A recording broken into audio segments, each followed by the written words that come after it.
Olá, bem-vindo ao curso de atualizações em TDAH. Eu sou Cris Couto, sou neuropsicóloga e vou dividir com vocês 20 anos de prática clínica. Para começar o curso, devido ao que eu tenho visto no consultório, inicialmente eu vou apresentar para vocês tudo que parece, mas não é TDAH. E dentre estas coisas a gente tem transtorno do processamento sensorial, o uso excessivo de eletrônicos, déficit de natureza, acredite se quiser, bipolaridade, privação de sono, déficits nutricionais, altas habilidades e superdotação e TEA. Então, muitas vezes os pacientes chegam até o meu consultório com queixas muito parecidas com TDAH e na realidade a gente precisa descartar possíveis diagnósticos diferenciais. Vamos começar falando por uma das coisas que mais provoca déficit de atenção no ser humano, não é só em criança e adolescente. Você já ouviu falar no eixo intestino-cérebro? Já ouviu falar que o intestino é o segundo cérebro? Pois é, várias pesquisas estão relacionando o TDAH com o funcionamento do microbioma. Então, esse microbioma, ele tem sido muito estudado para justificar alguns dos sintomas encontrados no TDAH. Sabe o que é o microbioma? O microbioma são diversos organismos que habitam no nosso sistema digestivo e em adultos, já no nível mais alto do nosso desenvolvimento, em adultos a quantidade de microbioma, de micro-organismos, chega a ser 10 vezes maior do que as células de todo o corpo. Então a gente não pode descartar essa importância do funcionamento adequado do intestino. Sabe por quê? O nosso intestino ele é responsável por 50% da dopamina que é liberada para chegar até o cérebro. Então, a dopamina ela é responsável pela regulação da atividade motora, pelas funções límbicas, ela tem um papel essencial na atenção e nas funções executivas, ela está relacionada ao sistema de recompensas. Então, você imagine, uma criança que está comendo mal, ela tem prisão de ventre, ela faz uso excessivo de alimentos industrializados, ela não come verdura, ela não come fruta. Então, esse microbioma, ele não está sendo nutrido. E muito pelo contrário, pode estar acontecendo uma disbiose pelo consumo excessivo de farinhas brancas, de açúcares. Então, acontece essa disbiose, essa morte desse microbioma e o déficit da liberação de dopamina. Esse cérebro ele não está recebendo as substâncias necessárias para funcionar adequadamente, o que causa sintomas de desatenção. Da mesma forma, 90% da serotonina também é liberada pelo intestino. E aí, a serotonina ela já tem uma ação diferente. Ela está relacionada à regulação do humor e da emoção e do controle inibitório, que é o controle da impulsividade. Vamos imaginar que, voltando para a questão da nutrição, a criança ela não está comendo direito, ela está desnutrida. Hoje em dia, no nosso país, a gente não encontra mais aquela desnutrição de baixo peso. O que a gente tem muito é uma desnutrição por calorias vazias, entendeu? A pessoa está comendo, mas ela está comendo mal. Ela não está se nutrindo, ela não está se alimentando. Então, esse excesso de industrializado, de açúcares, de conservantes, de corantes, ele vai destruindo o microbioma, ele causa obesidade também, obviamente, e um mau funcionamento do organismo, levando, mais uma vez eu tenho que dizer, a sintomas parecidos com o do TDAH. Então, tem uma frase em latim que diz impia sub dulcimeli venena latent. Então, sob a doçura do mel ocultam-se venenos terríveis. Na realidade, o que eu tenho percebido na minha prática clínica é que a criança ela começa comendo bem. A introdução alimentar, geralmente, ela é boa. Eu pergunto, aceitava bem os alimentos? Sim, aceitou todos. Raras as exceções que a criança tem transtorno do processamento sensorial com o paladar e com texturas. Aí ela não vai aceitar desde pequenininha alguns alimentos, tá bom? Mas, geralmente, vamos pensar que a maior parte das crianças, elas começam se alimentando bem sob orientação do pediatra. Mas, aos poucos, entrou na escola, 3, 4 anos, as mães começam a introduzir alimentos industrializados. É aquele danoninho, é aquele chamito, é aquilo que eles acham que é saudável, mas é carregado de corante, de conservante e de açúcares. No final das contas, de saudável não tem nada. E isso começa a restringir esse paladar da criança para esse tipo de alimento. Ele vai preferir o quê? Um biscoito, como tem aí meu primeiro biscoitinho, que não, criança não é para comer biscoito nunca na realidade, e um biscoito ou é uma fruta. A criança vai pedir, o apelo do paladar é muito maior para um biscoito, um produto industrializado, do que para fruta, tá certo? Então, assim, a gente precisa entender que essa manutenção da saúde alimentar da criança, ela é importante para o resto da vida. O que eu mais combato e que eu mais tenho dificuldade é a questão da cultura familiar.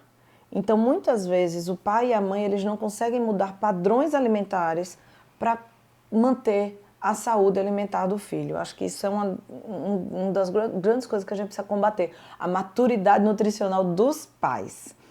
Levando em consideração isso, o Brasil é um país que está com muitos obesos infantis. Isso é crime, gente.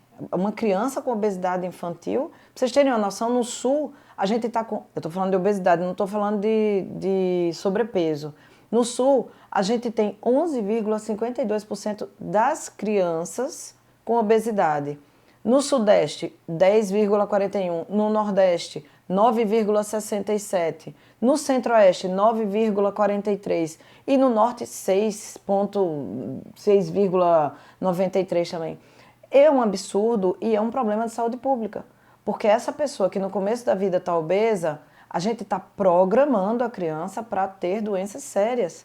Na realidade, tem estudos que falam que essa geração ela vai viver menos do que a geração dos pais. Porque, de alguma forma, a introdução alimentar dos pais foi melhor do que a dessas crianças da atualidade. Tá certo? Então, é muito importante levar em consideração a nutrição da criança antes de pensar no diagnóstico de TDAH, por tudo que eu já falei. A questão do microbioma, a liberação de dopamina, serotonina e tantas outras substâncias necessárias para um bom funcionamento neurológico. Tem uma dica de livro que eu adoro, que é a dieta do microbioma. Obviamente que a gente não vai conseguir seguir ao pé da letra e de vez em quando pode ter aquelas reinações de comer uma coisinha diferente.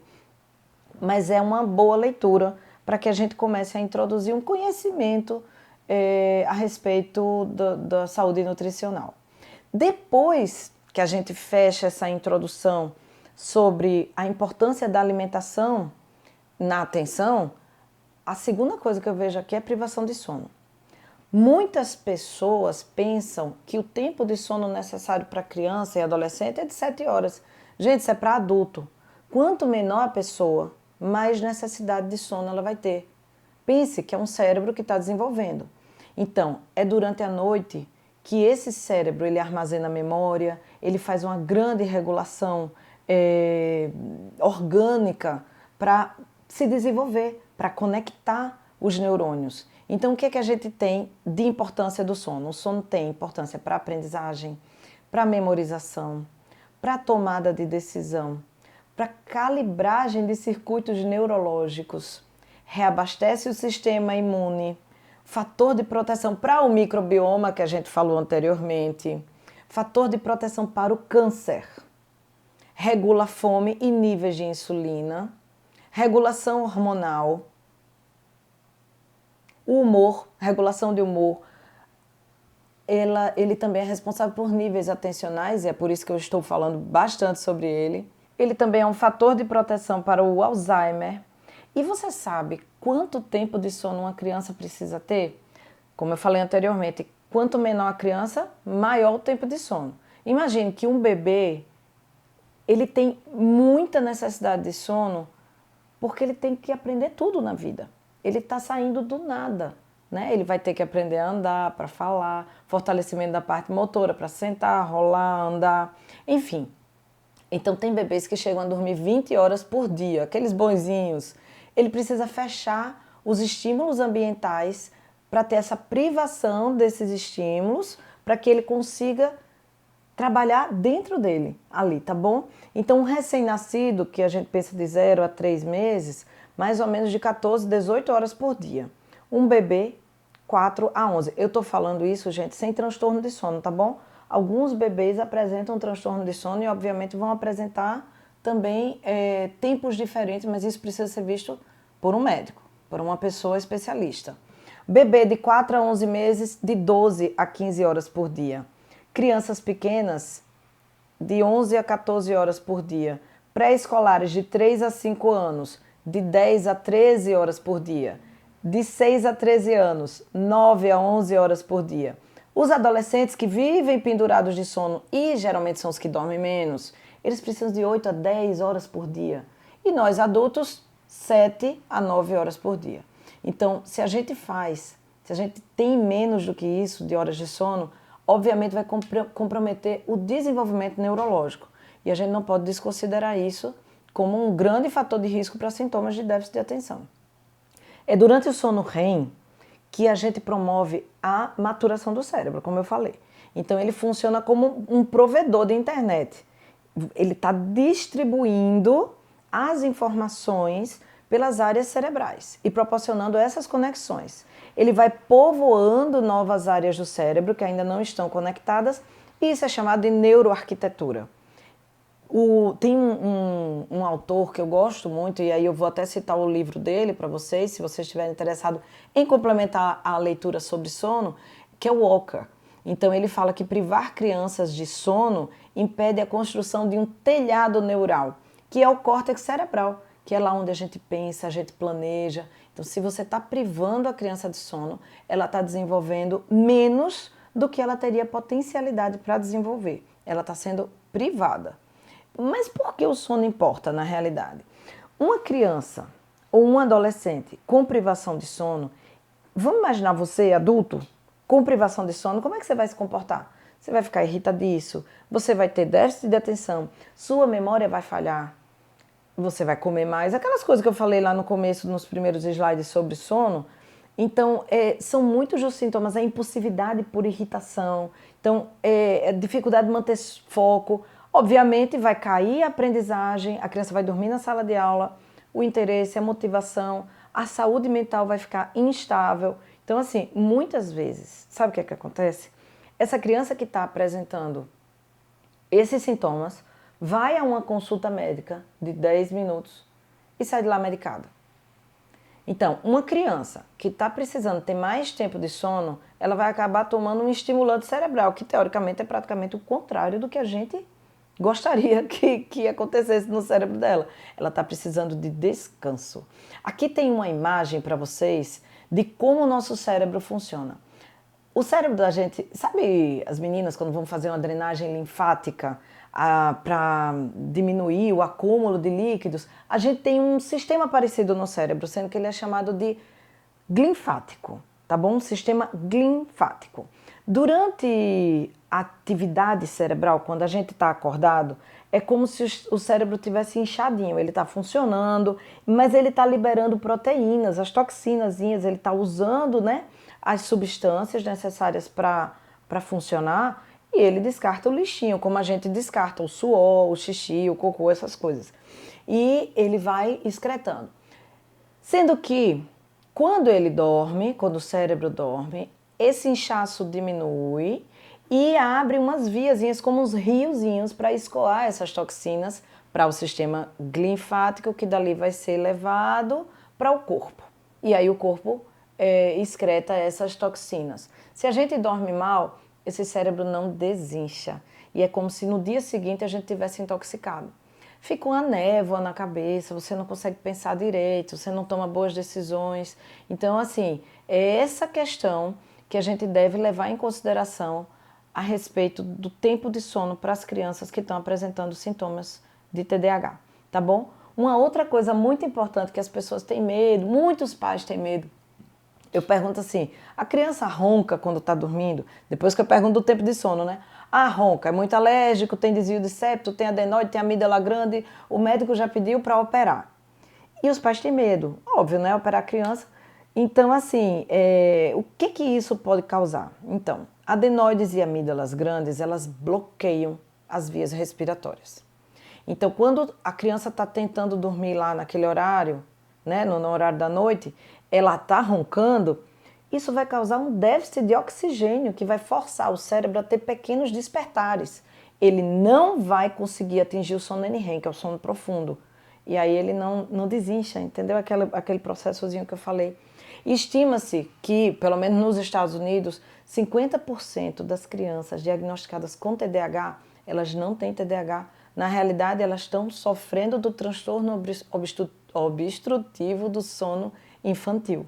E se a gente pensa que o déficit de sono pode ser prejudicial, o contrário é o seguinte: um sono abundante, a gente provoca uma mente fluorescente, tá? Então, tem uma dica de livro para vocês agora, que é o Porquê Nós Dormimos, do Matthew Walker. Excelente esse livro, uma linguagem muito fácil. E ele fala sobre tudo, ele fala sobre tempo necessário de sono, por que nós dormimos, medicação, o sono nas diferentes épocas da vida, fases da vida. Ele fala sobre sonhos, então tudo baseado em evidências científicas. Então a gente tem que buscar esse tipo de leitura. Falamos sobre intestino, falamos sobre tempo de sono e agora eu vou falar sobre transtorno do processamento sensorial. Gente, o transtorno do processamento sensorial, ele leva a muitos equívocos diagnósticos e dentre eles até o autismo. Então é aquela criança que tem a sensibilidade auditiva, uma criança que não consegue vestir uma roupa com etiqueta, não consegue sentir cheiros, não consegue comer coisas com alguma textura, coisas pastosas, tem ânsia de vômito. Então, assim, não é frescura. A gente precisa considerar que isso realmente é um sofrimento para a criança, mas antes disso precisa de uma avaliação adequada.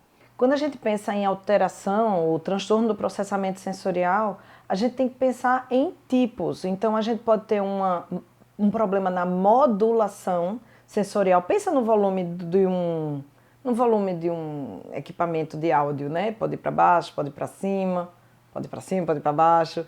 A gente pode ter alteração motora e a gente pode ter uma alteração de discriminação.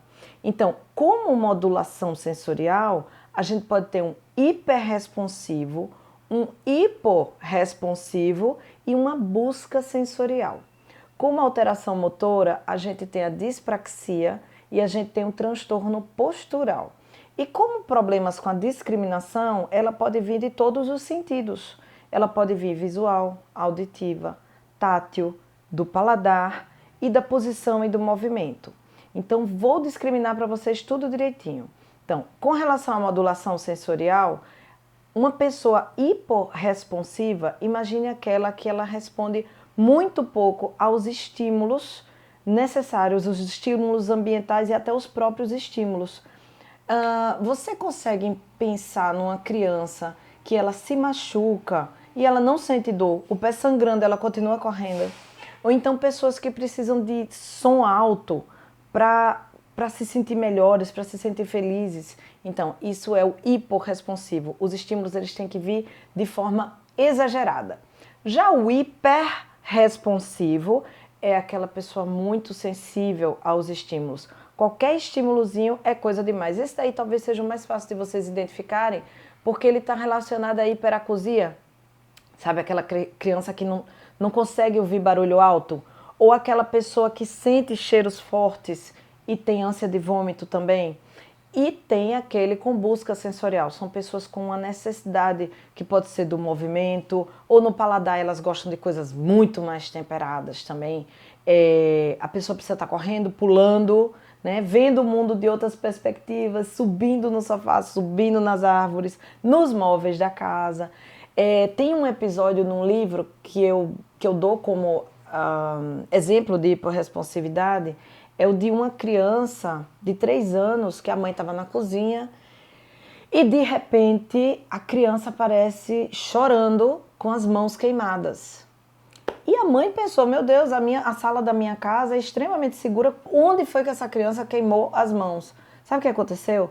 Tinha uma lâmpada de um abajur e a criancinha colocou a mão na lâmpada. O problema é que ela só sentiu o estímulo da dor quando as mãos já estavam queimadas. Então, para você ter uma noção dessa questão da hiporresponsividade. Esse exemplo, assim, ele leva a gente a crer que é uma questão por que uma pessoa tem uma alteração sensorial. A gente tem algumas explicações. Pode ser de ordem hereditária, pode ser Crianças prematuras, elas apresentam isso e também vem junto de algumas... tem a questão pré-natal, pode ter acontecido alguma intercorrência e também pode vir junto de outras patologias, tá bom? É bem comum. Com relação a alterações motoras, temos muitos exemplos na indústria cinematográfica, né, no cinema, a respeito de dispraxia. Então a gente tem anões com dispraxia, são aquelas pessoas extremamente desastradas.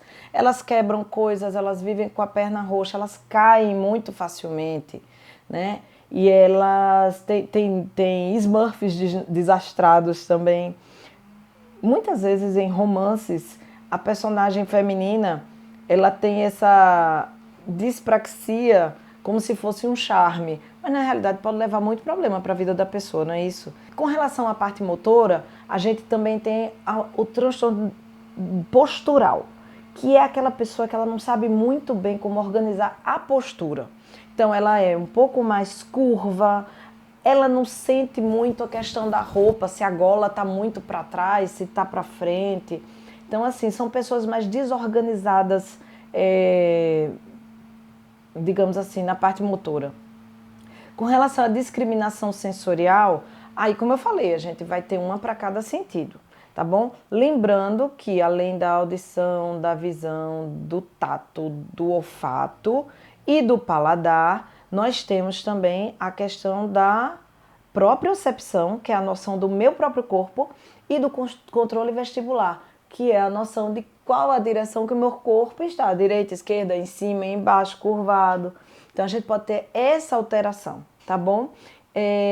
Pessoas com... É muito comum a gente encontrar esse tipo de alteração em transtornos de aprendizagem, tá certo?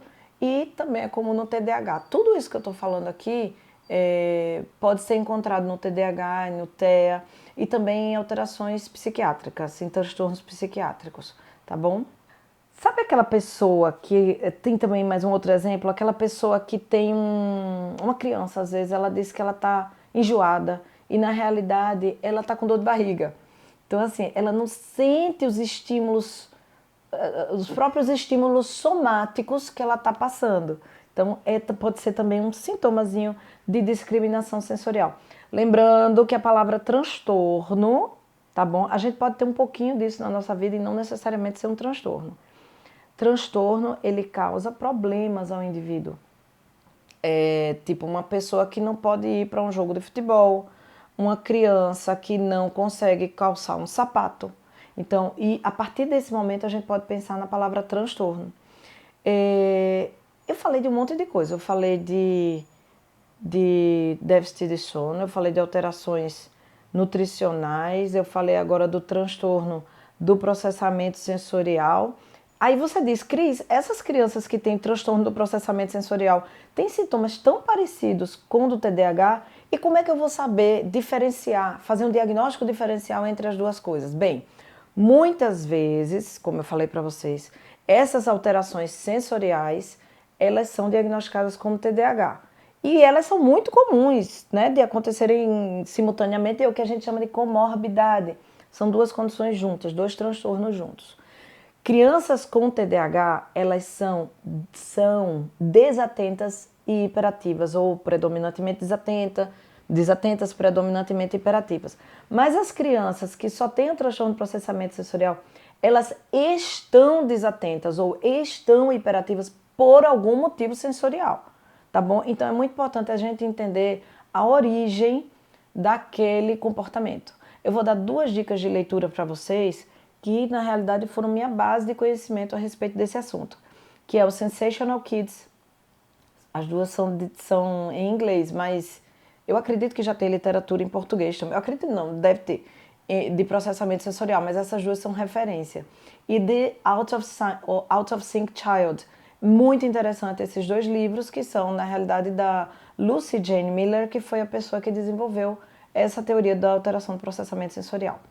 Agora eu vou entrar num assunto que, sinceramente, mexe muito com meus nervos, porque uma coisa é você ter tido uma intercorrência na sua gestação, a criança ter passado por dificuldades na primeira infância, uma meningite, uma zika, gente, tudo que pode ter acontecido no curso do desenvolvimento da criança.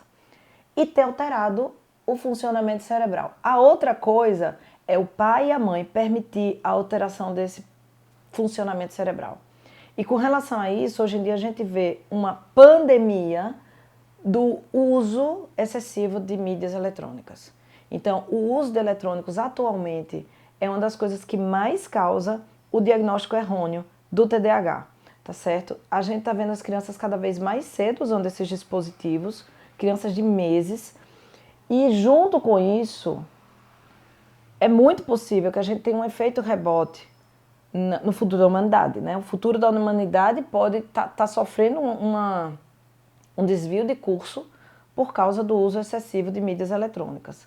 Então, o que acontece? As crianças estão desenvolvendo problemas de atenção significativos decorrentes do uso de dispositivos eletrônicos. Aquelas crianças que ficam com o celular ligado, o iPad, o computador, a televisão, isso a gente chama de multitarefas. Isso atrapalha demais os mecanismos de recompensa. Então, faz com que as coisas que não emitam sons, as coisas que não brilhem, as coisas que não passem de fase, tudo que não tem tela, nada disso vai ser interessante na vida da criança. Vamos almoçar na casa da avó no domingo. É chato.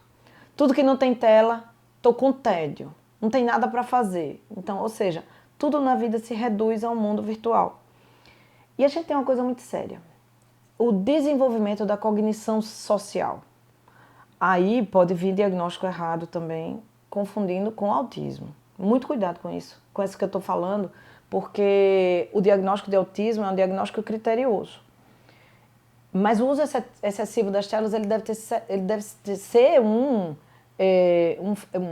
fator para a gente considerar que cause sintomas parecidos, tanto para autismo quanto para o TEA, né? Para o TDAH.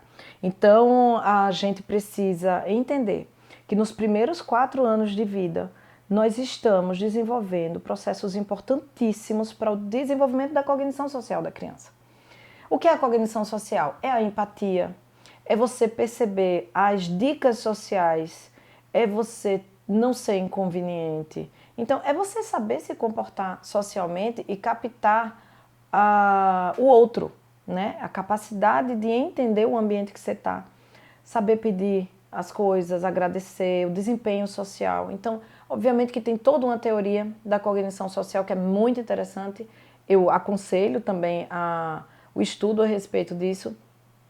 E o risco que a gente está correndo dessas crianças não estarem desenvolvendo adequadamente a cognição social, ele é muito grande.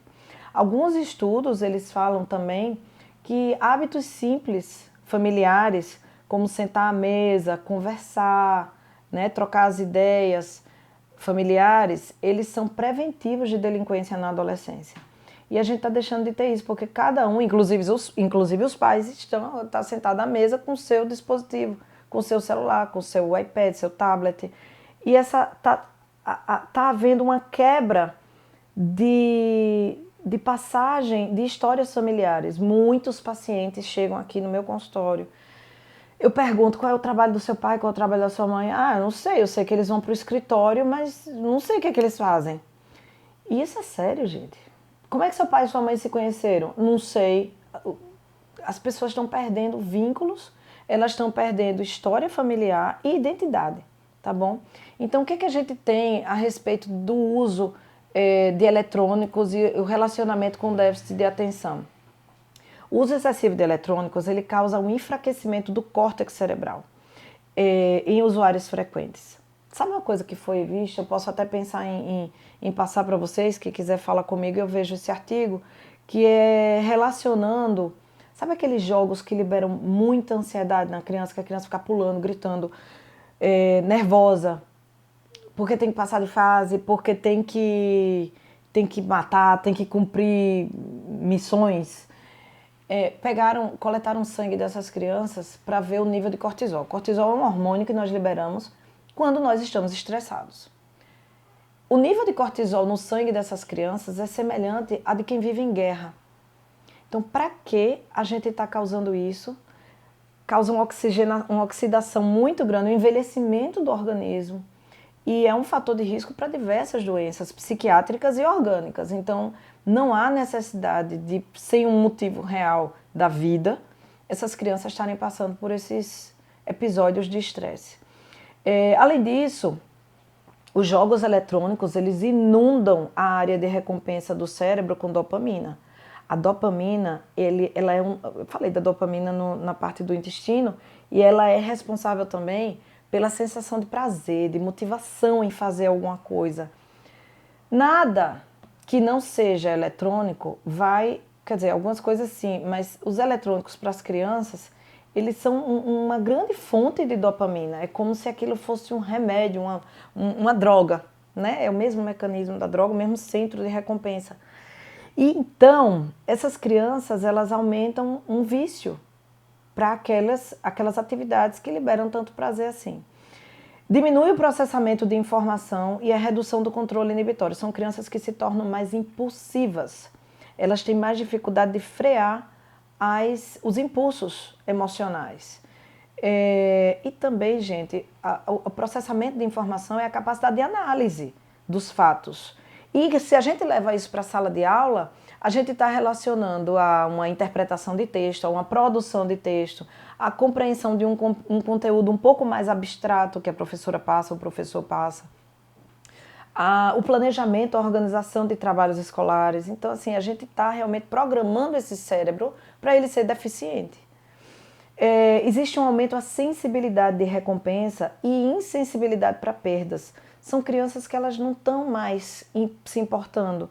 Então, tem pais que vão dando castigo, elas não estão nem aí, porque, contanto que não tire aquilo que elas querem, que é o eletrônico, elas não se importam. A atividade cerebral espontânea, ela se torna anormal e é associada a um desempenho empobrecido de tarefas cotidianas, ou seja, na vida real, essa criança se torna ineficiente. Ela pode ser o AIS no jogo, ela pode ser um programador, que agora está muito na moda essa coisa de colocar a criança para trabalhar com programação de jogos e tudo. E os pais pensam que estão fazendo um investimento. Por outro lado, a gente tem que pensar que a vida da gente, ela é uma vida. A gente não tem uma questão de ser vida virtual e vida real. A gente tem que potencializar todos os âmbitos, né, de funcionamento. Então, assim, como é que está ligado o uso do eletrônico? Eu já falei várias coisas, mas com déficit de atenção. A criança, ela vira imediatista. Ela não consegue mais pensar numa recompensa tardia, tá bom? Ela quer tudo para agora. Ela sai do colégio, ela já liga, você tem que estar na porta. Ela ganha um presente da avó, ela quer estoporar o dinheiro. Ela não pensa em guardar para comprar uma coisa melhor ou até investir. Ela quer respostas rápidas, recompensas imediatas, e a tolerância ao tédio fica desse tamanho. Enquanto é no ócio que o cérebro fica produtivo. Vamos imaginar a situação. A criança, ela está na mídia eletrônica, seja televisão. Quando eu falo mídia eletrônica, gente, é qualquer coisa que liga na tomada. Qualquer coisa que tenha tela. Celular, iPad, computador, televisão. Ela está recebendo conteúdo, ela não está produzindo nada, o conteúdo está pronto. Quando ela está no ócio, ela precisa criar um conteúdo para se entreter. E é nessa criação que novas conexões são formadas. Eu adoro quando os pais vêm para mim, e agora está cada vez mais raro, dizendo que a criança brinca muito, que ela fala muito sozinha, que monta toda uma brincadeira, que fica falando com a imaginação. Gente, isso é muito lindo e faz parte do desenvolvimento do cérebro. Lembrem que criatividade e imaginação é sinônimo de inteligência. É sinônimo de resolução de problemas no futuro. É uma pessoa que ela não vai ser fila de produção, assim, sabe? Ela vai ser o chefe. Ela vai saber encontrar alternativas para resolver um problema, ela vai saber planejar, ela vai saber organizar. Já aquela que recebeu muito conteúdo, ela não vai ter muita iniciativa para criação de coisas novas. Então, assim, no futuro de trabalho que nós estamos vivendo uma nova possibilidade da extinção de algumas profissões que já estavam consolidadas, né? Então, a gente vai ter que ter, assim como houve na Revolução Industrial, a gente vai ter que ter um jogo de cintura para encontrar um lugar para o encaixe no mercado de trabalho. E para isso a pessoa vai ter que ter muita criatividade e imaginação. Depois disso, vamos pensar sobre altas habilidades e superdotação. Pode acontecer junto também, mas algumas coisinhas podem diferenciar. É muito comum o diagnóstico errado, a confusão diagnóstica entre o TDAH e altas habilidades e superdotação. Por quê?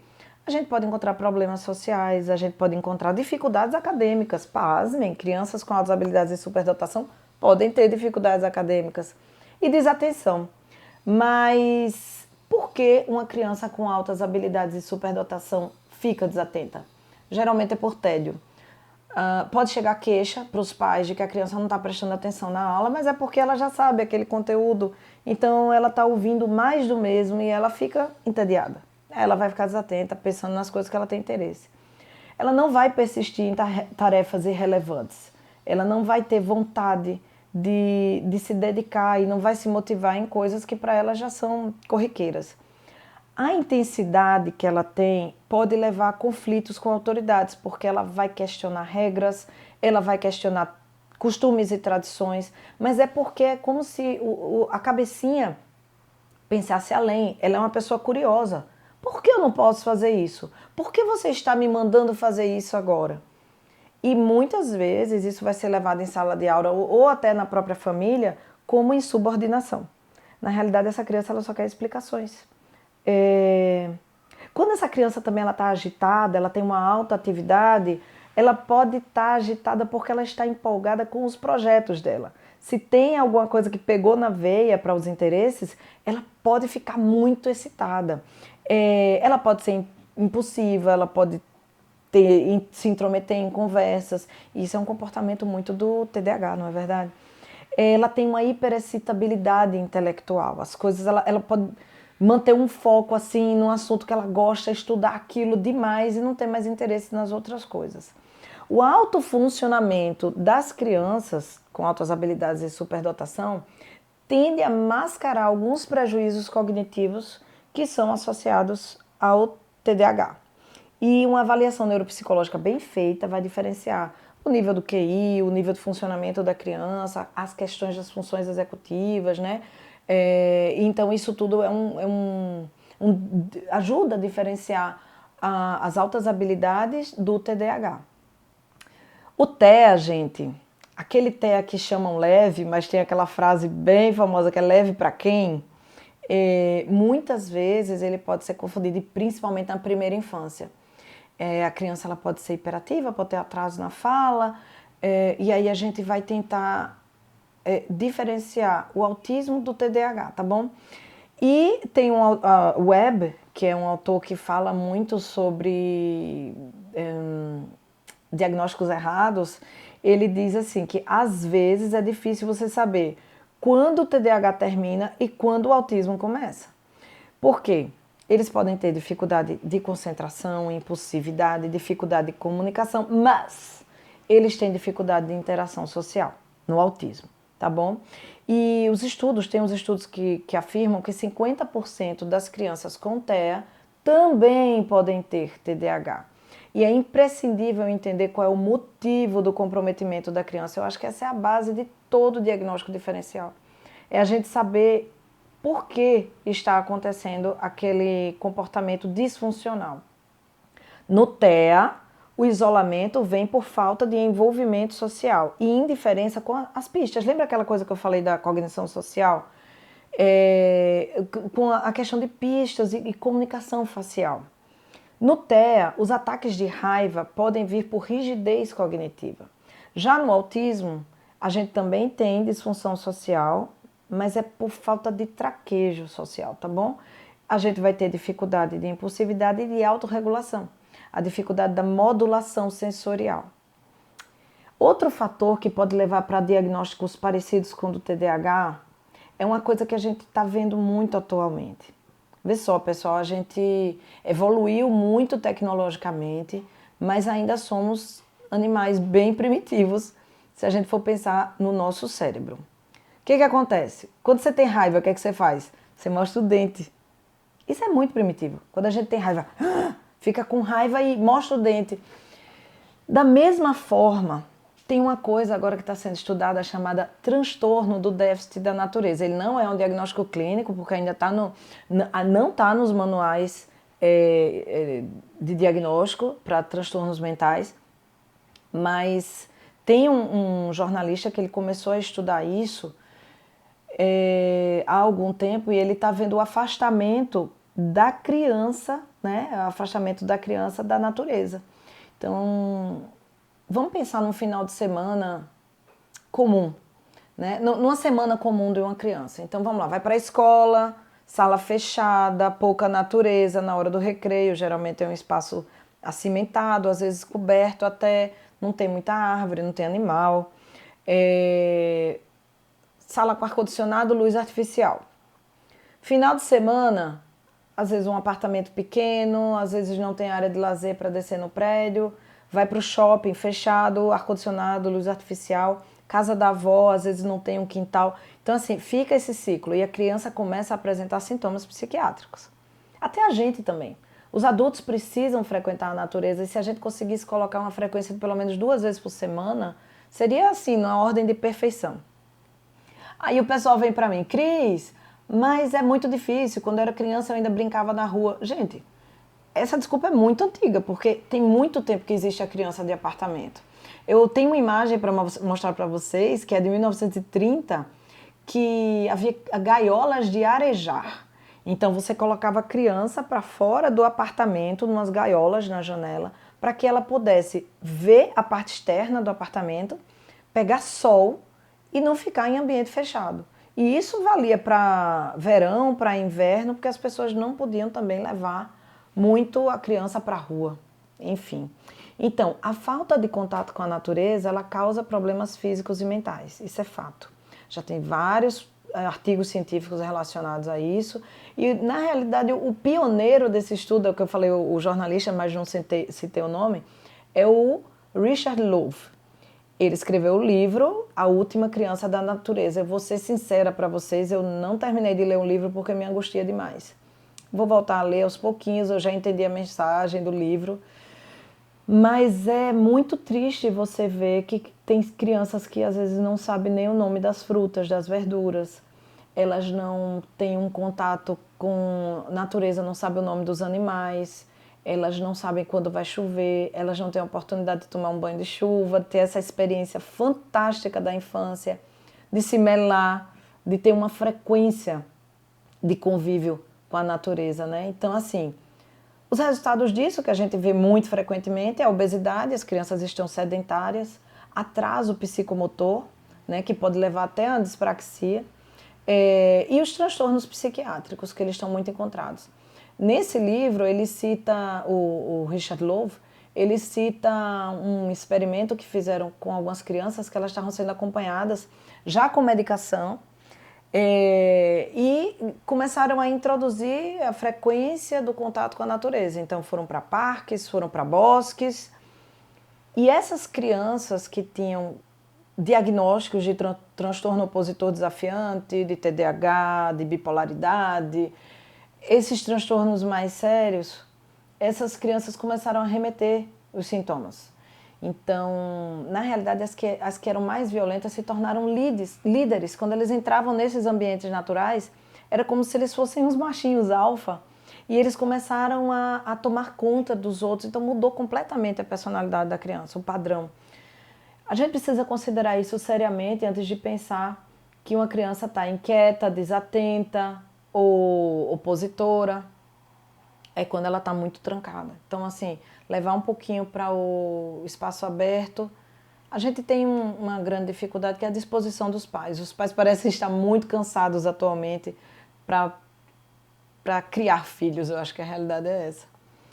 Gente, outro diagnóstico que é muito parecido com o TDAH é o transtorno bipolar.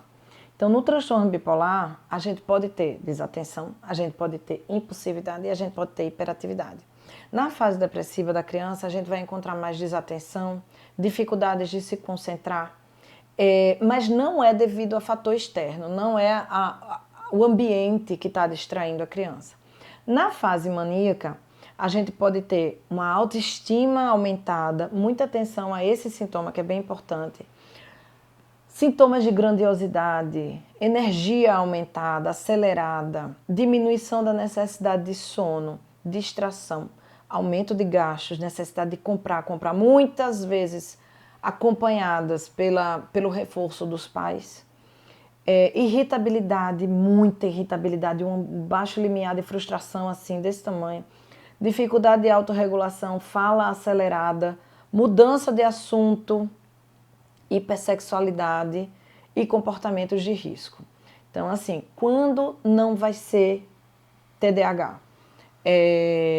Quando a gente tem os sintomas externos que estão interferindo, estímulos externos que interferem, tá bom? E principalmente a fase maníaca é mais fácil de perceber na bipolaridade.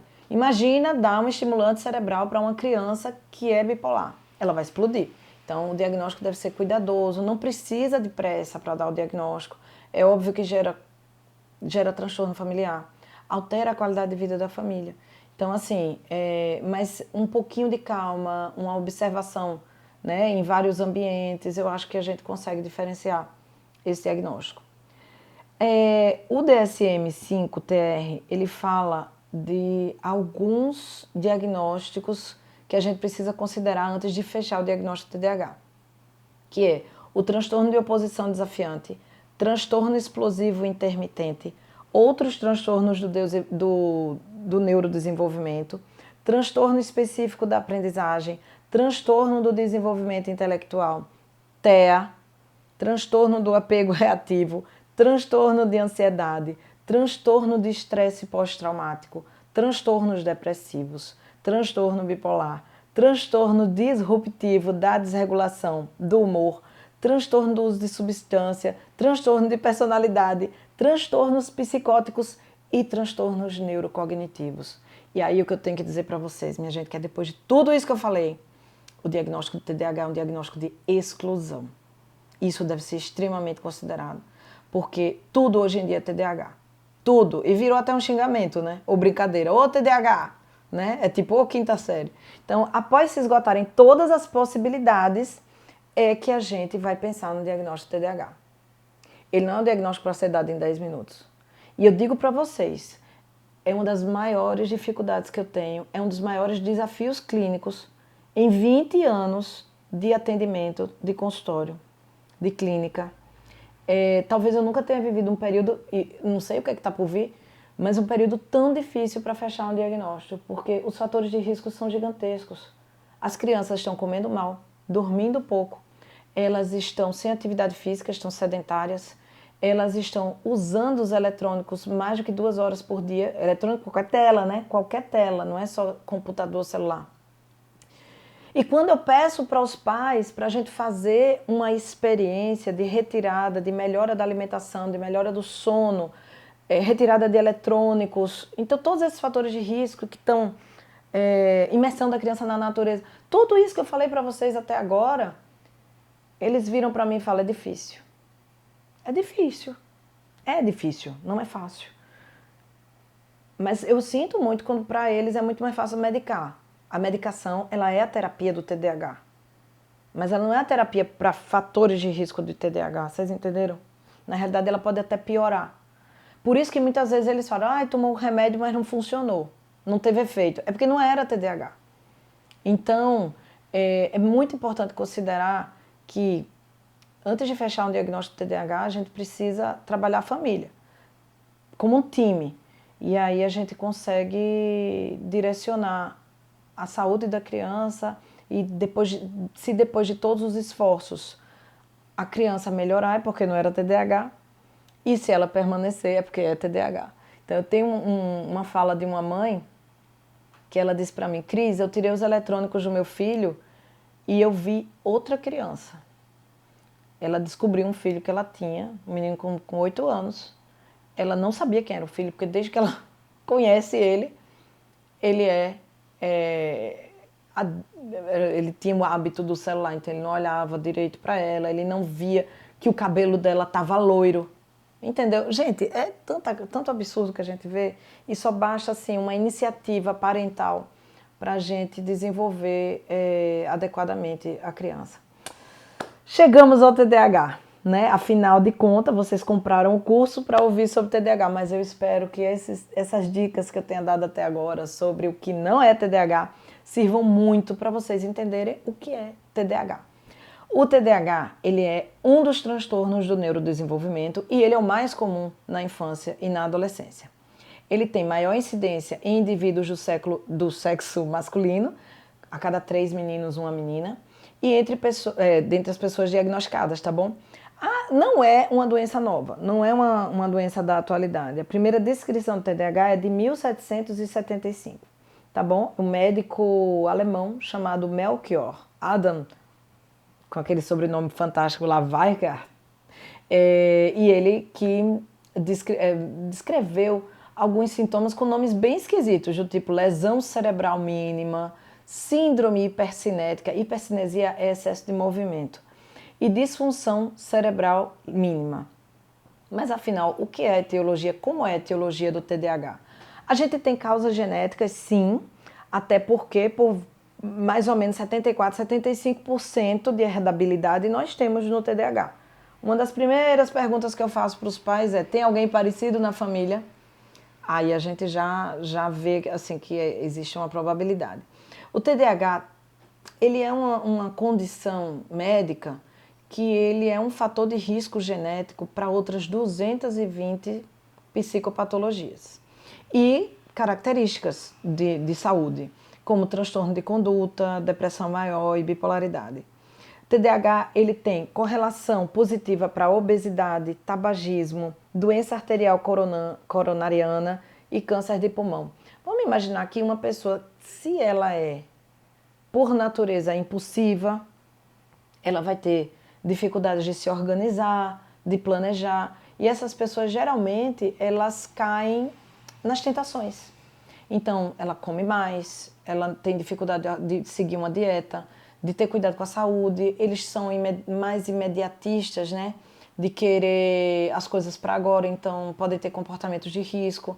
A gravidez na adolescência é mais comum, então a gente tem que observar essas tendências, até para trabalhar na infância como prevenção, né? Para não desenvolver na adolescência e na idade adulta. Quais são as causas ambientais que podem gerar TDAH? Então, a gente tem prematuridade, é muito comum, consumo de fumo e álcool na gestação. Preste atenção que muitas pessoas nem sabem que estão grávidas nos 3 primeiros meses de vida. Então, muitas mulheres chegam a consumir álcool e tabaco e fumar, né, e cigarro, até com alguma, como é que se diz assim, algum exagero. A gente tem também exposição pré-natal a metilmercúrio e através de peixe, né, do consumo de peixe, exposição ao chumbo, deficiência perinatal de vitamina D, infecções, tipo encefalite na infância, privação nutricional, deficiência de ferro e de zinco, complicações na gravidez e no parto, lesões cerebrais por traumatismo leve, criança caiu quando bebê, quando menorzinha, privação institucional severa na primeira infância, e aí eu levo para a questão do isolamento social que nós vivemos no início da pandemia. Então isso assim pode causar sintomas e podem desenvolver o TDAH no indivíduo. A gente, na realidade, ainda não sabe quais são as causas exatas, né? A gente não compreende completamente a etiologia do TDAH. Mas o que a gente tem certeza atualmente é que nós temos riscos herdados que interagem com o ambiente. Para isso, tem uma ciência agora que chama epigenética, que ela fala o seguinte: você vem com uma carga genética, mas é o ambiente que liga ou desliga essa carga genética. E isso pode estar relacionado a diabetes, hipertensão, obesidade, câncer. Então, assim, você tem aquela carga, você teve casos na família, mas é a sua conduta, os seus hábitos do dia a dia que vão potencializar ou não esses riscos genéticos. Então, a gente tem um modelo multifatorial, que é que vários fatores que podem levar ao TDAH, e diz que nenhum fator em particular é necessário para a ocorrência desse transtorno, né? O TDAH, na realidade, ele é Vamos imaginar que todo mundo pode ter desatenção. A pessoa ela pode ser desatenta, né? Ela pode ter um grauzinho de hiperatividade, ser mais enérgica na forma de agir, de falar. Mas o TDAH ele é um extremo desse traço contínuo presente em toda a humanidade. Então a gente pode ter períodos de desatenção. É o que eu falo sempre, nem toda desatenção é TDAH. Então a gente precisa analisar que algumas pessoas podem ter isso como padrão de comportamento, ser um pouquinho desatento, mas funciona no dia a dia. Não é um transtorno, tá? Por isso que o nome TDAH tem um T na frente, transtorno. Atrapalha a qualidade de vida do indivíduo e da família e do ambiente onde ele está. Onde é que a gente deve diferenciar o TDAH de um comportamento normal? Vocês acham que ele é subdiagnosticado ou sobrediagnosticado? A meu ver, aqui no consultório, eu já peguei diversos casos de pessoas que já tinham diagnóstico de TDAH, mas na realidade era todo esse fator de risco aí que eu já falei para vocês. Então a gente precisa ter muito cuidado porque envolve o uso de medicação, né, e tudo isso. Como é o TDAH ao longo da vida, gente? Então, esse curso, ele tem a parte de para professores, para pais, na realidade ele é um curso informativo de atualização. Então, todo mundo que se interessar por TDAH, ele pode acessar e usar, né? A pessoa pode acessar o curso para ter esse conhecimento. Então, a gente vai ver, vocês vão ver daqui a pouco uma partezinha para professores, para pais e para a própria pessoa que tem TDAH. Então, nos pré-escolares, quem vê isso muito é o professor na sala de aula, e os pais com os pequenininhos têm algumas falas assim. Eu vou dar um exemplo de umas falas. As birras do João eram muito intensas, eram mais intensas do que as das outras crianças de 3 anos. E elas vinham do nada. É uma dificuldade, minha gente, de autorregulação. Lembra a modulação lá do volume? Então, no desatento, esse daqui, leva uma vida para vesti-lo. Eu precisei virá-lo de costa para a televisão para que ele não se distraísse. Ele não escuta quando a gente chama, e muitas vezes os pais pensam que ou é autista ou tem problema auditivo. Ele não consegue ficar parado, destrói todos os brinquedos. Parece que não cansa nunca. À noite luta contra o sono e diz que dormir é chato. Muitas vezes essas crianças elas podem vir com transtorno do sono.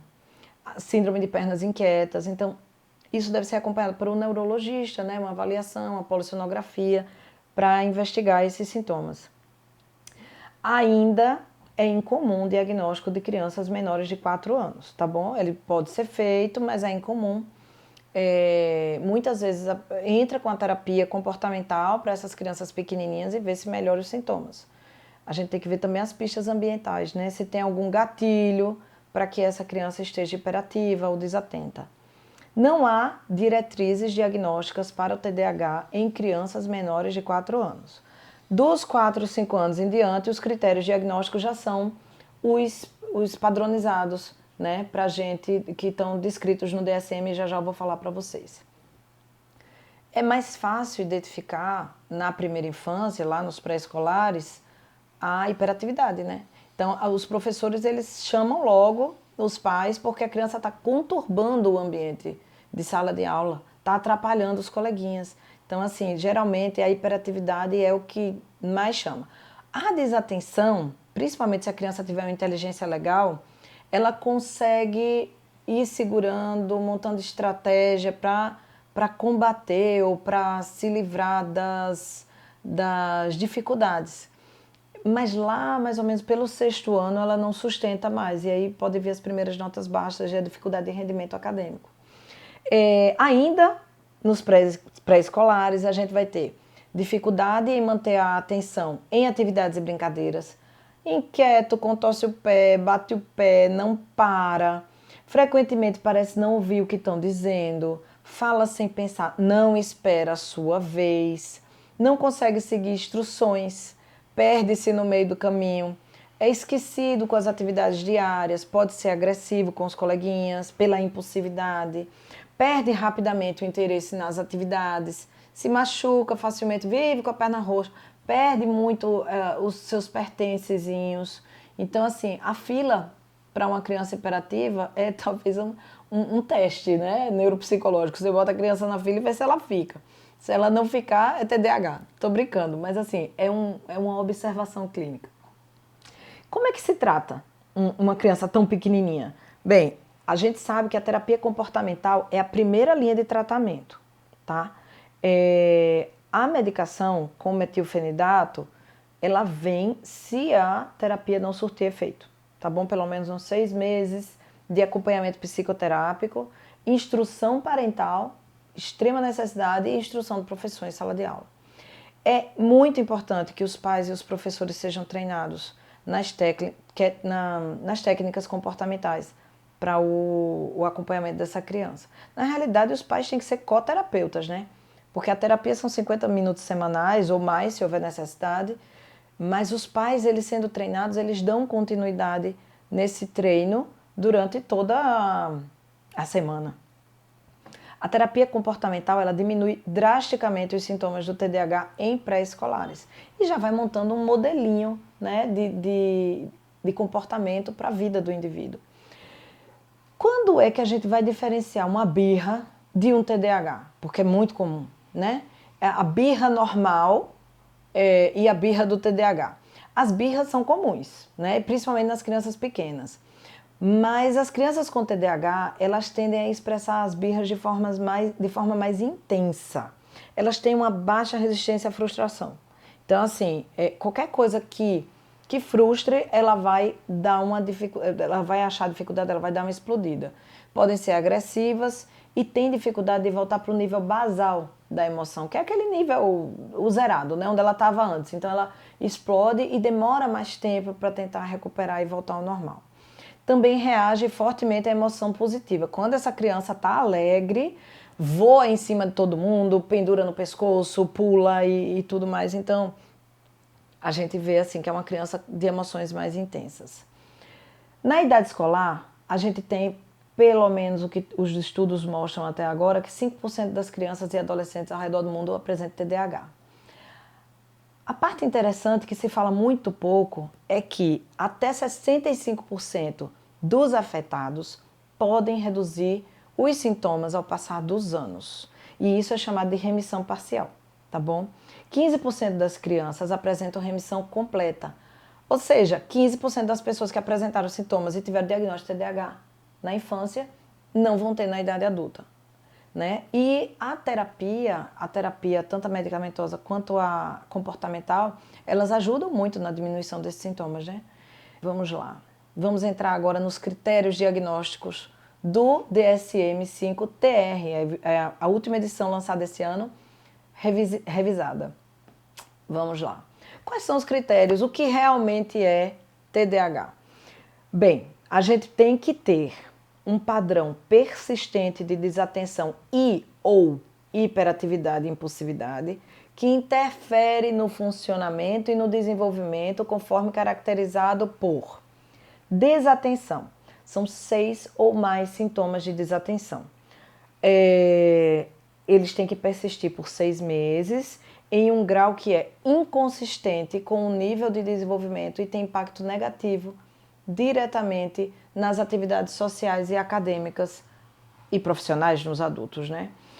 Observação: os sintomas, eles não são uma manifestação de comportamento opositor, desafio, hostilidade ou dificuldade de compreender tarefas e instruções.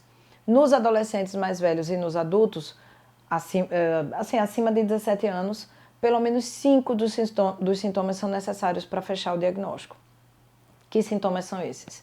Frequentemente não presta atenção em detalhes ou comete erros por descuidos em tarefas escolares, no trabalho ou durante as atividades.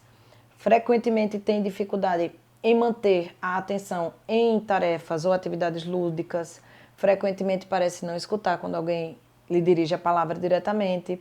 Frequentemente não segue instruções até o fim e não consegue terminar trabalhos escolares, tarefas ou deveres no local de trabalho. Frequentemente tem dificuldade para organizar tarefas e atividades, evita, não gosta, reluta em se envolver em atividades que exijam esforço mental prolongado, perde coisas necessárias para tarefas ou atividades, com frequência é facilmente distraído por estímulos externos ou pensamentos nos mais velhos. Os mais velhos se distraem muito nos pensamentos, mais do que as crianças. Com frequência é esquecido em relação às atividades cotidianas.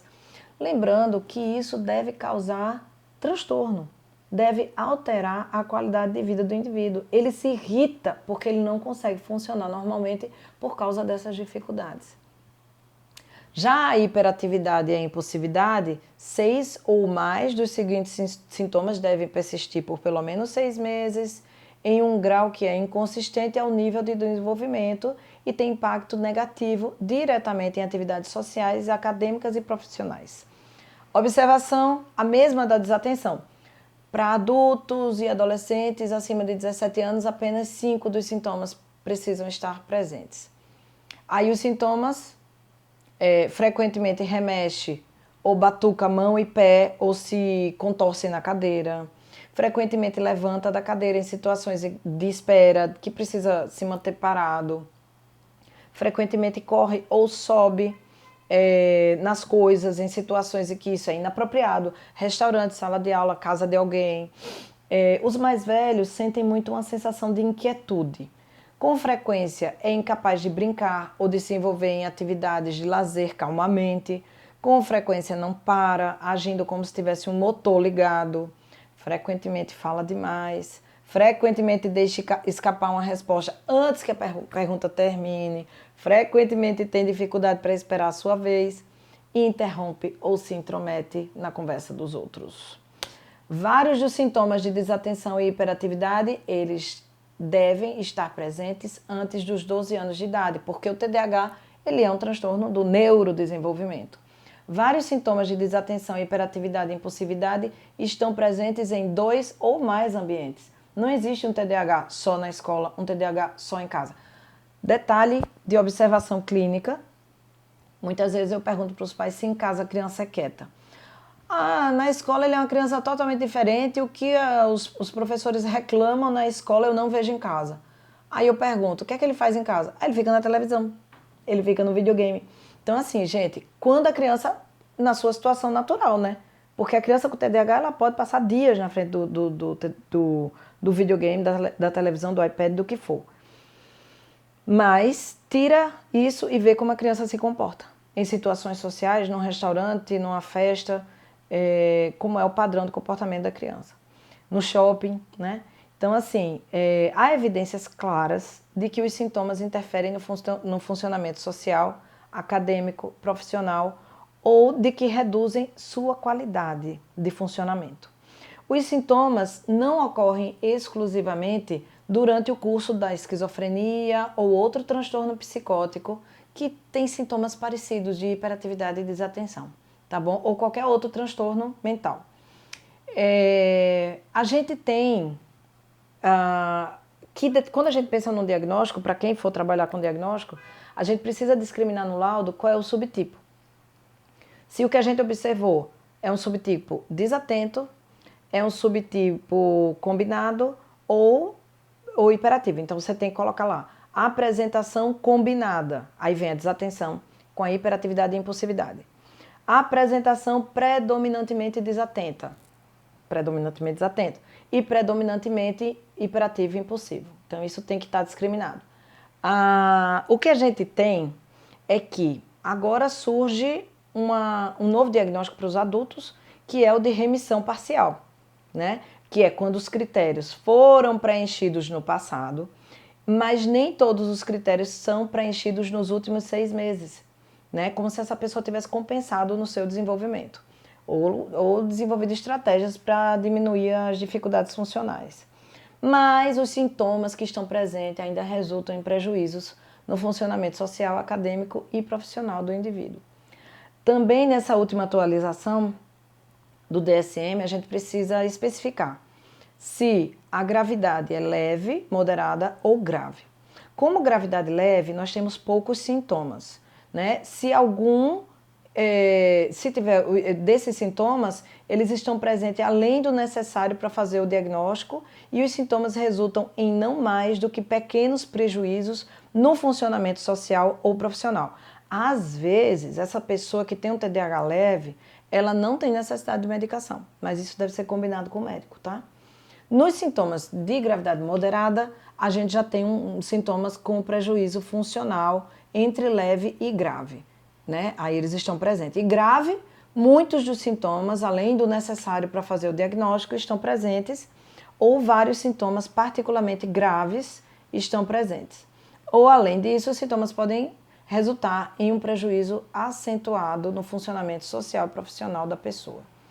Eu preciso abrir um parêntese nessa aula, que é para falar sobre o Sluggish Cognitive Tempo, que é um padrão de comportamento que ele ainda não é um diagnóstico, porque ele não está no manual diagnóstico, mas ele já está sendo amplamente discutido, inclusive no último Congresso Internacional do TDAH houve uma palestra somente sobre isso, que ele não é um TDAH, mas ele tem sintomas muito parecidos com o TDAH do tipo desatento, tá bom? Ele é um transtorno de atenção que se assemelha muito com o TDAH. Entre 30% a 63% dos indivíduos do tipo desatento, eles também podem ter o Sluggish Cognitive Tempo, tá? Mas ainda não existe uma taxonomia nos transtornos psiquiátricos, como eu falei, ele não está no código, no manual de estatístico, né, diagnóstico para a gente colocar como diagnóstico, mas levanta a hipótese, né? Não há tratamento padronizado, mas há uma indicação do uso de estimulantes, terapia cognitivo-comportamental e hábitos saudáveis. O que é o Sluggish Cognitive Tempo? Uma coisa muito importante é que ele apresenta sintomas de devaneio. Devaneio é a pessoa que sonha acordada. Muito tempo no mundo da imaginação, tá? Então, dificuldade de se manter em alerta, confusão mental, um olhar parado, cabeça nas nuvens, letargia. Sluggish quer dizer lerdo. Então, assim, é óbvio que você não vai dar esse diagnóstico, né? Assim, dizer lerdo, a gente precisa de um nome melhor para essa condição cognitiva. Mas uma das grandes características dele é a lentidão de movimentos. É uma pessoa mais lenta, ela procrastina muito mais, ela tem a dificuldade da conclusão das coisas, é uma questão motora também. Hipoativo, né? Uma atividade mais lenta, os movimentos lentos, dificuldade no processamento de informações, maior sonolência, retração, né? Não é uma pessoa que esbanja a socialidade. Lentidão para finalizar tarefas, como eu falei, e falta de iniciativa. Nós temos alguns tratamentos medicamentosos para o TDAH quando ele causa os transtornos na vida, né? Ele deve ser sempre acompanhado por médico, né? Neurologista ou psiquiatra, e temos várias escolhas, né? Então, tem os estimulantes de primeira escolha, de segunda, de terceira, a gente vai até antidepressivos, alfa-agonistas.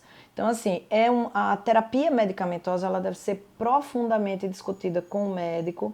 Muitos pais têm medo de aderir à terapia, seja pelo preço da medicação, porque ainda não existe uma política pública para oferecer nos postos, né, de medicamentos, mas seja pelo medo da dependência à medicação, que até não há provas disso, mas uma boa conversa com o médico, a instrução adequada, eu acho que o que a gente tem hoje são evidências de que o uso, né, a terapia precoce, né, preventiva do desenvolvimento de sintomas mais graves, ela é um fator de proteção para o uso de drogas e comportamento delinquente na adolescência, tá?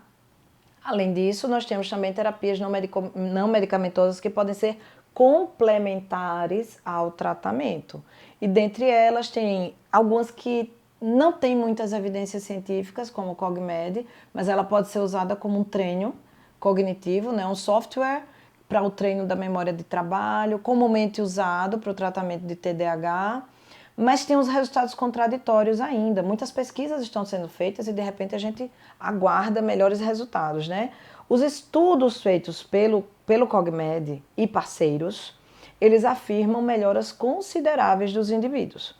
Por outro lado, estudos independentes indicam que os indivíduos melhoram nas tarefas do software, mas não generalizam para o ambiente. Então, o que elas aprendem ali nas tarefas de treino cognitivo, elas não estão levando para o dia a dia. E eu acho que para intermediar isso, a gente entra com a terapia comportamental ou com a intervenção neuropsicológica para, de repente, combinar o treino cognitivo com generalizar, né, para levar para um ambiente o controle inibitório, a potencialização da atenção, da memória de trabalho, que são as coisas que são treinadas.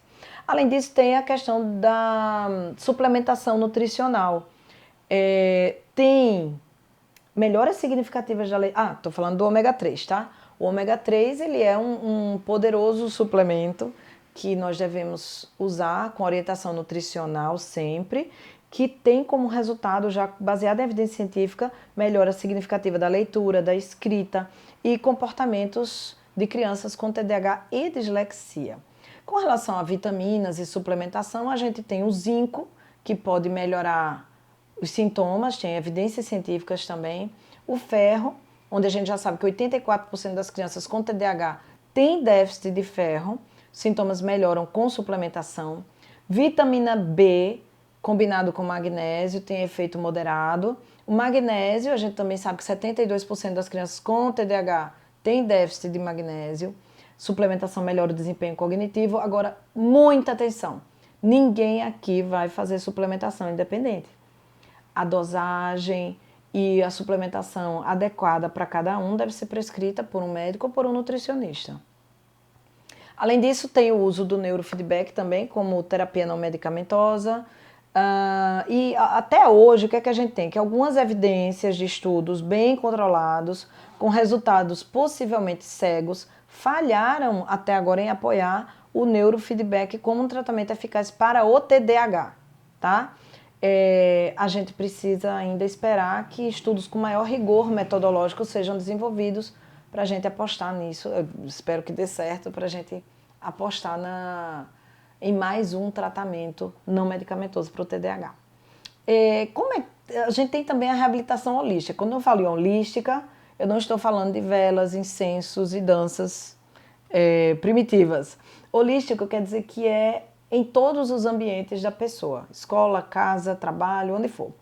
Então, técnicas da terapia analítico-comportamental são extremamente eficazes, técnicas da TCC nas pessoas mais velhas, que é a terapia cognitivo-comportamental, orientação dos pais, principalmente para as crianças pequenas, treino cognitivo, intervenção na escola, orientação dos professores, e isso tudo a gente tem uma melhora comprovada no desempenho da criança.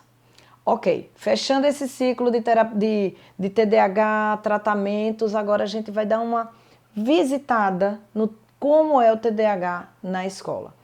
A gente tem agora, minha gente, uma lei que foi aprovada em 2021, que ela diz que o diagnóstico, ela fala sobre o diagnóstico e o tratamento do TDAH e da dislexia na educação básica. Ela diz também que as escolas devem assegurar aos alunos o acesso a recursos didáticos adequados, adaptados, acomodados e a garantia de formação dos professores, obviamente, né, que é quem vai fazer tudo isso. Os professores precisam se formar sobre a identificação e abordagem pedagógica para o TDAH e para a dislexia. A gente tem um grande problema até agora, que é a lei passou, mas ela ainda não foi regulamentada, ou seja, o governo disse que existe a lei, que a escola tem que fazer, mas ele ainda não falou como ela vai fazer. E cá para nós é uma coisa que eu acredito que vai demorar um pouquinho, porque envolve dois ministérios, o Ministério da Saúde e o Ministério da Educação. Então daqui para que eles se unam para pensar numa política pública de liberação de medicação para o TDAH, de protocolos escolares para o acompanhamento de crianças com TDAH e dislexia. Então, eu acredito que isso demora um pouquinho e deve ser feito de forma individual pelas escolas até agora. Agora, uma mensagem para os professores que estão assistindo essa aula é que eles precisam ter força, né? Porque as crianças com TDAH geralmente precisam de um suporte, de um auxílio que os ajudem a ignorar provocações, né? Pelo limiar de frustração que eles têm, eles explodem muito facilmente. Então, eles precisam ignorar provocações. Muitas vezes, essa criança ela é excluída pelos colegas. Então, o professor também pode ser um intermediador dessas questões sociais. Pode ser não, ele deve ser, né? A criança tem dificuldade de revezar, tem dificuldade de dividir, de manter-se na tarefa, apresenta um risco de atraso, né, na aquisição de funções executivas. Então, a gente pode pensar, né, o Barkley, ele fala assim que a criança com TDAH, muito provavelmente, ela tenha um atraso de 30% do desenvolvimento das funções executivas, nas funções executivas. Lembrando que isso não tem a ver com inteligência, a criança pode ser extremamente inteligente. Mas as funções executivas são funções relacionadas a planejamento, memória de trabalho, uma atenção seletiva, atenção executiva, organização, controle da impulsividade. Então, assim, é como se essa criança, vamos imaginar uma criança de 10 anos que age como uma de 7 anos na questão do comportamento. Então, assim, quando o professor atenta para isso, ele liga até um alarme para cuidar dessa criança de uma forma diferente. O que não funciona em sala de aula, de forma alguma, é castigo, crítica, grito. Nunca deixem a criança sem intervalo, que é um castigo constante para crianças com TDAH e crianças que se comportaram mal. Tentem pensar em qualquer outro castigo, porque essa criança, quanto mais energia ela gasta, melhor ela fica. Ela precisa, ela tem uma demanda orgânica de movimento. Então é muito importante que ela tenha esse período do recreio, do intervalo, né? Então, assim, pense qual seria a privação mais adequada para essa criança como resposta a comportamentos disfuncionais. A realidade, minha gente, é que os professores eles não foram treinados para lidar com o comportamento dos alunos. Eles têm que buscar, né, fora da sua formação, as informações dessa conduta, né? E eles não podem controlar o comportamento dos alunos. Na realidade, o único comportamento que a gente consegue controlar é o nosso. Então, a partir disso, com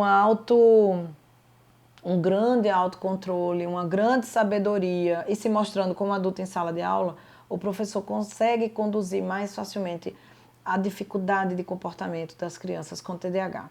Tem boas notícias, tá? Então, tem evidências baseadas, tem estratégias baseadas em evidências científicas que podem ajudar as crianças a lidar com o comportamento e interagir de forma mais positiva entre os pares. O que o professor pode fazer?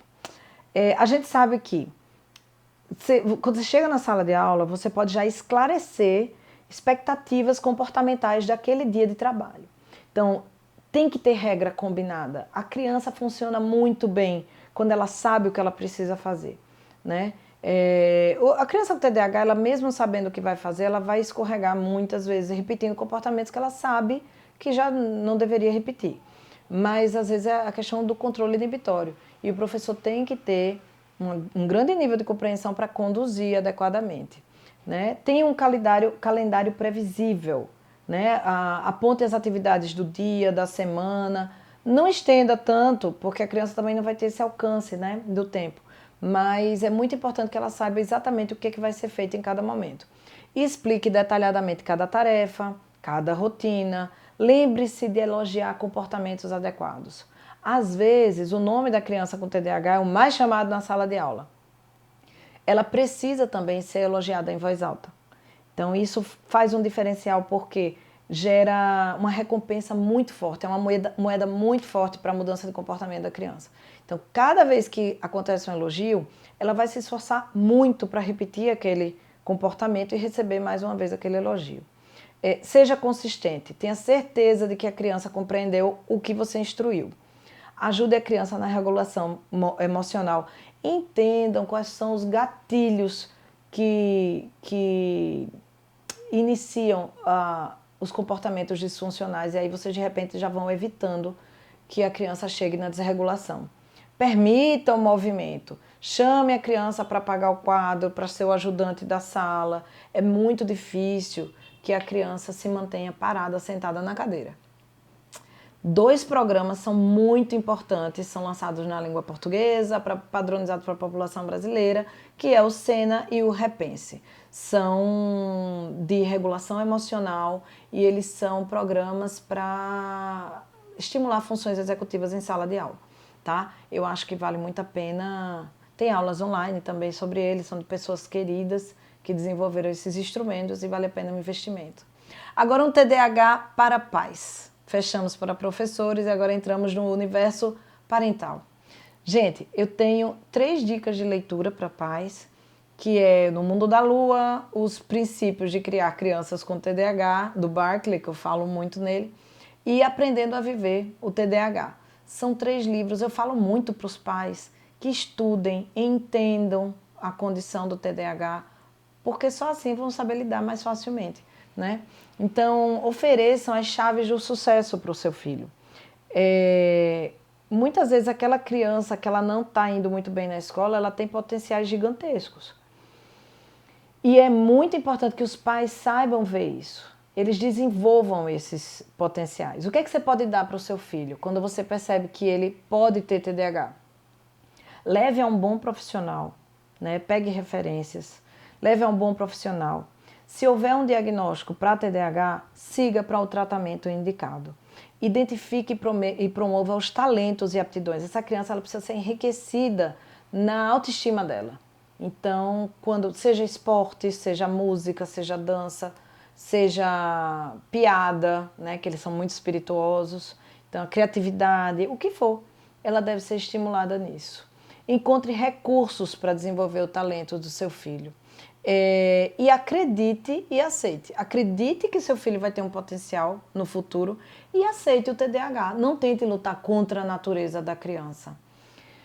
Eu já ouvi muitas vezes assim, pais dizendo que querem, que vão montar os filhos, que vão construir os filhos como se eles fossem arquitetos ou engenheiros.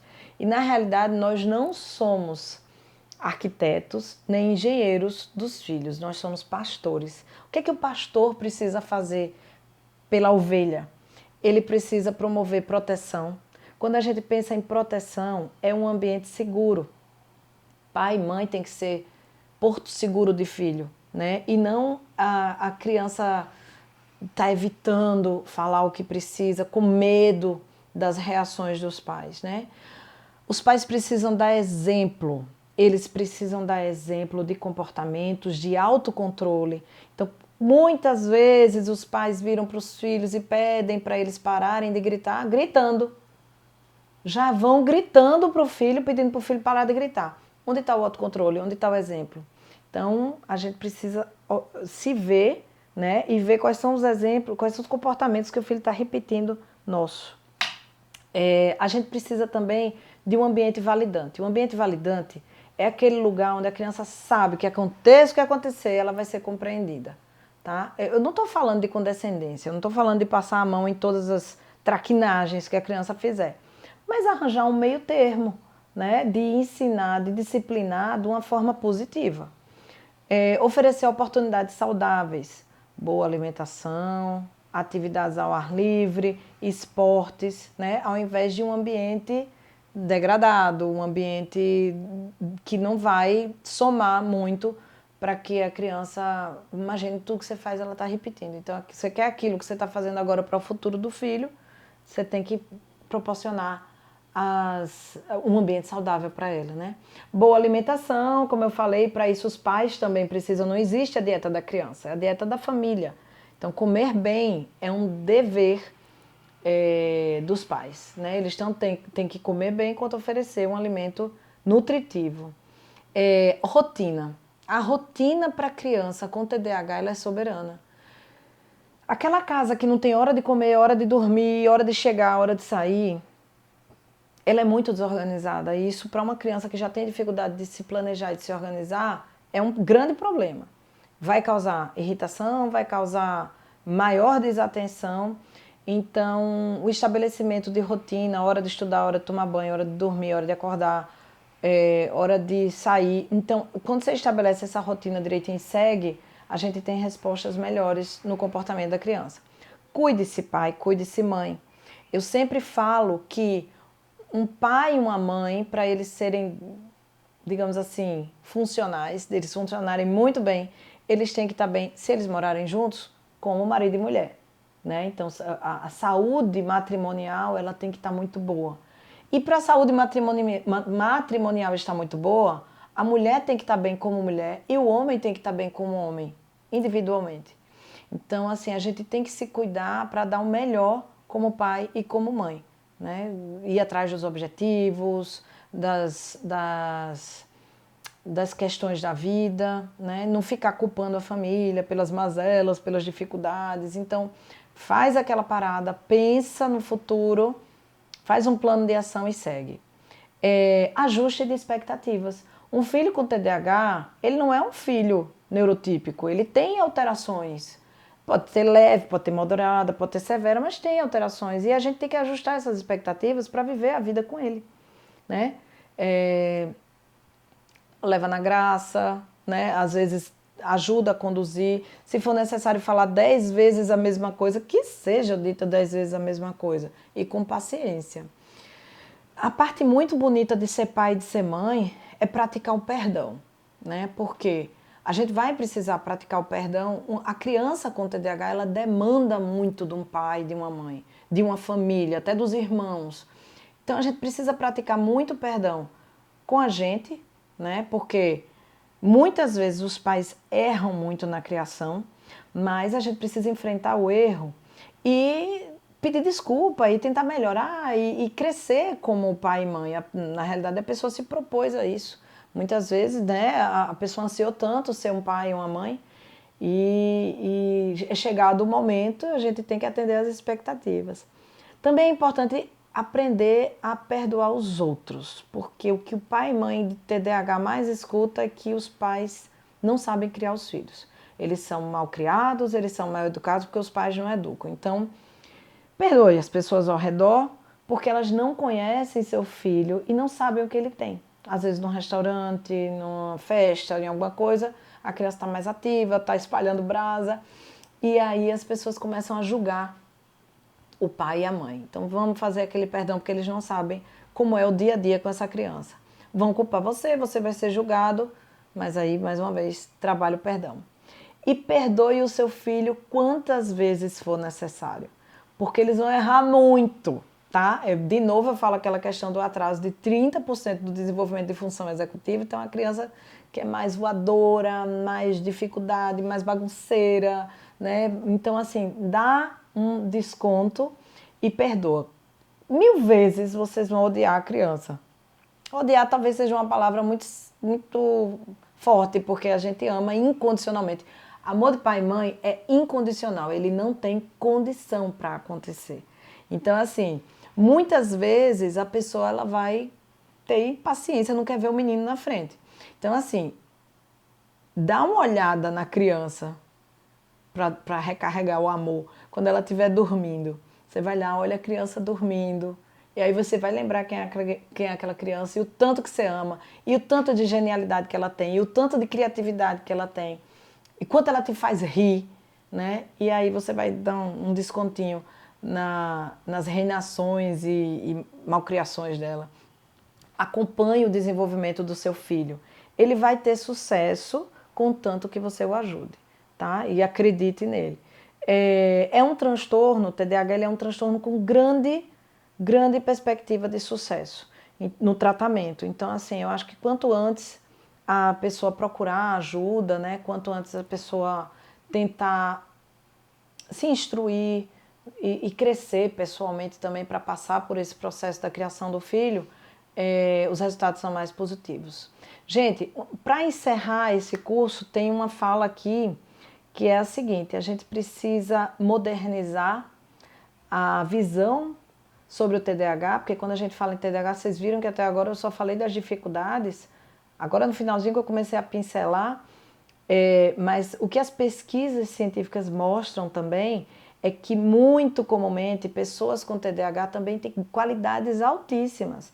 Então, foi encontrado, né, uma pesquisa foi feita com várias pessoas e muitas apresentam grandes níveis de criatividade, de dinamismo, de flexibilidade, de habilidades socioafetivas, habilidades cognitivas. Então são pessoas engraçadas,